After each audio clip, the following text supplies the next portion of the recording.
હાલો friends, આજે આપણે બનાવીશું મગની દાળમાંથી લાડુની રેસીપી। આ લાડુ છે તે ખાવામાં ખૂબ જ હેલ્ધી છે।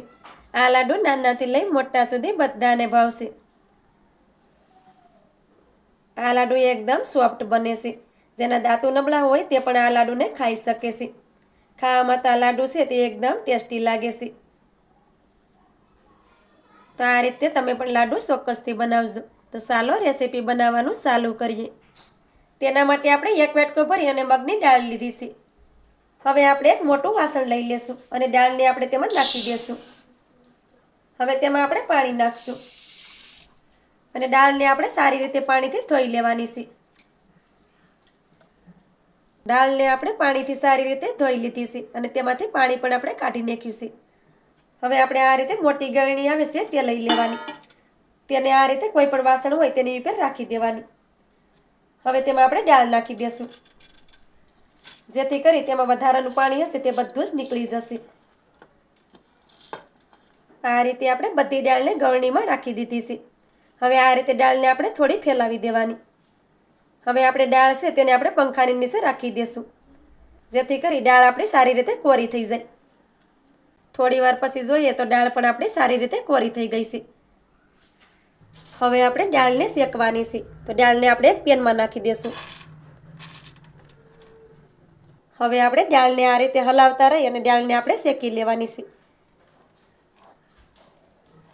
દાળનો કલર ચેન્જ થાય ત્યાં સુધી આપણે દાળને શેકવાની।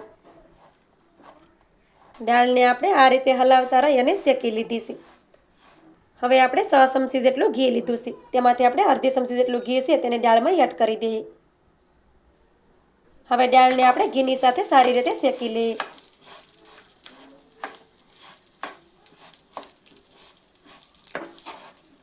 જેથી કરી દાળનો કલર પણ ચેન્જ થઈ જાય।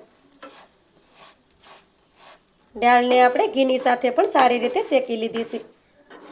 થોડું ઘી નાખી અને દાળ શેકવાથી દાળ છે તે એકદમ ક્રિસ્પી થઈ જશે। આ રીતે દાળને તમે જોઈ શકો છો કે દાળ આપણી એકદમ ક્રિસ્પી થઈ ગઈ છે અને તેનો કલર પણ ચેન્જ થઈ ગયો છે। હવે આપણે ગેસની ફ્લેમને બંધ કરી દઈશું। દાળને આપણે એક થાળીમાં લઈ લેશું। હવે આપણે દાળને ગરમ ગરમ નથી પીસવાની। દાળને પહેલાં આપણે ઠંડી કરવા માટે રાખી દઈશું। દાળ ઠંડી થઈ જાય પછી તેને આપણે પીસવાની છે।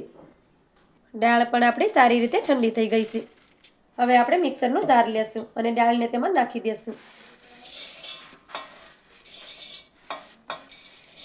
આ લાડુ છે તે ખાવામાં પણ હેલ્ધી છે। આ રીતે તમે લાડુ બનાવશો તો આ લાડુ નાનાથી લઈ મોટા સુધી બધાને ભાવશે। ખાવામાં ખૂબ જ ટેસ્ટી લાગે છે। ઉનાળાની ગરમીમાં આ લાડુ ખાવા જ જોઈએ।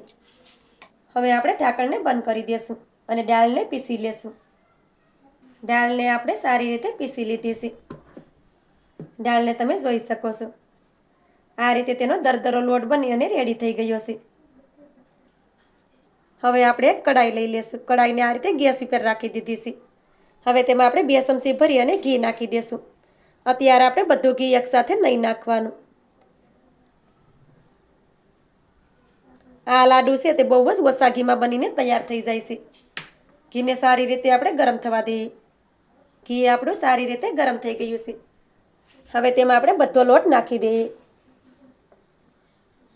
હવે આપણે લોટને હલાવતા રહી અને ઘીમાં સારી રીતે શેકી લેશું।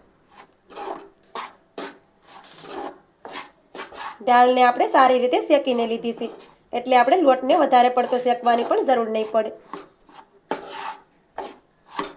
ગેસની ફ્લેમને આપણે મીડિયમ રાખશું અને લોટને આપણે શેકી લેશું। આ લાડુ છે તે બહુ જ ઓછા ઘીમાં બનીને તૈયાર થઈ જાય છે। તો આ રીતે લોટ આપણો થોડોક શેકાઈ જાય પછી આપણે થોડુંક ઘી તેમાં પાછું નાખી દઈશું।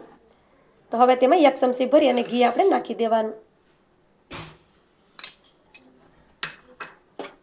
આ રીતે થોડું થોડું ઘી નાખતા જઈએ અને લોટને શેકવાનો। એક સાથે આપણે બધું ઘી પણ એડ નહીં કરી દેવાનું। આપણે જરૂર લાગે તો જ ઘી આપણે એડ કરવાનું, કેમ કે આ લાડુને આપણે બહુ જ ઓછા ઘીમાં બનાવીને તૈયાર કરવાના છે। ઉનાળાની ગરમીમાં કોઈ પણ વધારે ઘી ખાવાનું પસંદ નથી કરતું। તો આ લાડુ છે તે ઓછા ઘીમાં બનીને તૈયાર થઈ જાય છે। તો આ રીતે લાડુ તમે પણ ચોક્કસથી બનાવજો।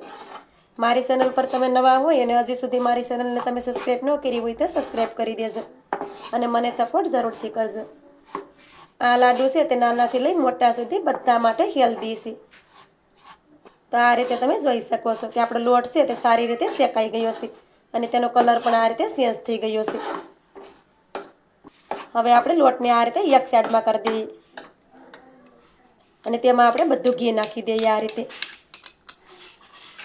હવે આપણે 1 ચમચી જેટલા મગજતરીના બીજ લીધા છે તો તેને આપણે ઘીમાં નાખી દઈએ અને સારી રીતે શેકી લઈએ. આ રીતે થોડું ઘી નાખી અને મગજતરીના બીજ છે તેને આપણે શેકી લેવાના.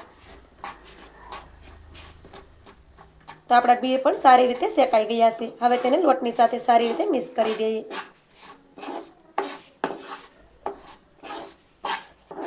તો આ રીતે થોડું ઘી નાખી અને મગજતરીના બીજને આપણે શેકી લેવાના જેથી કરી તેનો કાચો સ્વાદ વયો જાય. તો તમે જોઈ શકો છો કે આપણો લોટ એકદમ પરફેક્ટ બની ગયો છે. હવે ગેસની ફ્લેમને બંધ કરી દેવાની છે. લોટને આપણે નીચે ઉતારી દીધો છે. હવે લોટને આપણે એક વાસણમાં કાઢી લેશું. તો આ રીતે બધા લોટને આપણે એક વાસણમાં કાઢી લીધો છે. હવે આપણે લાડુને મીઠાશ આપવાની છે. તો તેના માટે આપણે અડધો વાટકો ભરી અને સાકર લીધી છે. જે વાટકો માપી અને આપણે મગની દાળ લીધી હતી તે જ વાટકો માપી અને અડધો વાટકો આપણે સાકર લીધી છે. સાકર છે તે ગરમીમાં આપણને ઠંડક આપે છે. તો તેને આપણે મિક્સરના જારમાં નાખી દઈએ. હવે આપણે મિક્સરનું ઢાંકણ બંધ કરી દઈએ અને સાકરને પીસી લઈએ. સાકરને આપણે સારી રીતે પીસી લીધી છે. આ રીતે પીસી અને ફાઇન પાવડર બનાવી લેવાનો. હવે આપણે સાકરનો પાવડર છે તેને આપણે લાડુમાં નાખી દઈશું. હવે તેમાં આપણે અડધી ચમચી ભરી અને જાયફળનો પાવડર નાખશું. તમારે એલચી નાખવી હોય તો પણ તમે નાખી શકો. જાયફળની ફ્લેવર છે તે લાડુમાં એકદમ સરસ લાગે છે. હવે આ બધી વસ્તુને આપણે હાથેથી સારી રીતે મિક્સ કરવાની છે. તો આ રીતે મિક્સ કરી લેવાની. આ માપથી તમે લાડુ બનાવશો તો લાડુ એકદમ પરફેક્ટ બનશે.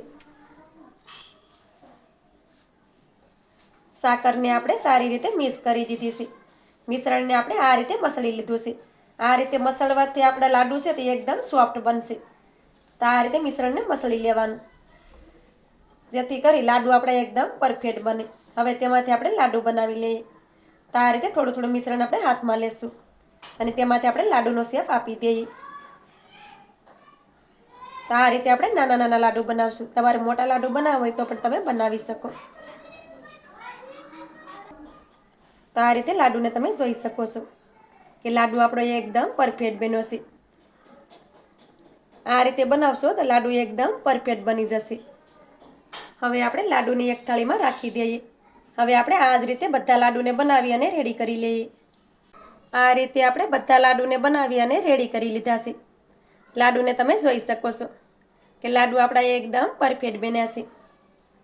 આ રીતે લાડુ તમે પણ ચોક્કસથી બનાવજો. આ લાડુ છે તે ખાવામાં એકદમ સોફ્ટ બને છે. સાથે સાથે આ લાડુ એકદમ હેલ્ધી છે. તમારી આજની રેસીપી તમને સારી લાગી હોય તો લાઈક કરી કોમેન્ટ કરી દેજો. ચેનલ પર નવા હોય તો ચેનલને સબસ્ક્રાઈબ કરવાનું ભૂલતા નહીં. તો મળીએ એક આવી જ નવી રેસીપીની સાથે. ત્યાં સુધી બધાને જય માતાજી.